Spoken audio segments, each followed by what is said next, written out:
Why are there no Scottish superheroes? Jack took a moment to think about it. Well, there must be. I mean, there's... Aye, said Robbie. Go on. I'll wait. Jack continued his musings as they waited for the train to arrive. It was important stuff. Well, there's the X-Men, he said in the end. I mean, there's hundreds of them. Some of them must be Scottish. I can't think of any, Robbie replied. And Jack knew his friend would be the one to know if there was. He practically lived in Forbidden Planet on Sauchiehall Street. And he can't help thinking, they've missed a trick there, he continued. I mean, there's a fucking X right there on the Scottish flag. Aye. Jack decided to run with it. You could call them the Saltire Squad. They could be a little sub-team used for missions over the border than now. Robbie grinned. Saltire Squad forever. And you'd have heroes with special Scottish powers. There was a moment's silence. Jag glanced up at the arrival sign. 3 minutes till the train on the inner line. There'd be Muckle Moo, a great hairy bugger with the strength of 10 men, Robbie said. But only if he had enough alcohol in his system. Jag grinned. There'd be another who could control the weather, so there would.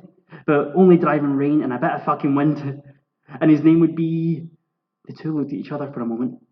Pish, Robbie said. Then the two laughed. Aye, beware the power of pish. The two friends laughed some more. And there'd be one who everything he touched would become deep fried and a weapon. He'd be cutting folk down with throwing crusty pizzas at the buggers. Robbie was on a roll now. Jag knew better than to interrupt.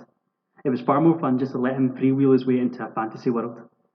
He'd be a big fat guy, and he'd be called Friar Fuck, and his best friend would be on the team too, a scrawny little bugger whose power would be to turn into a cloud of fucking midges to attack villains. Robbie looked up from his reverie and winked at his lifelong friend, and his name would be Wee Bitey Bastard. The two of them laughed out loud, so loud they drew the attention of other passengers waiting further down the platform. One of them gave a disapproving look. And what you looking at, you smug bastard? Robbie shouted. Do you not know what fun is? Nah, I bet you don't.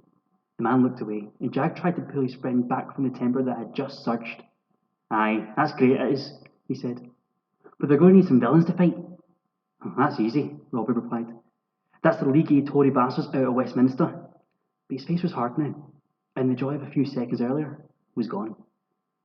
Jag was about to say more, but a sudden cold wind on their back signalled that the train was approaching.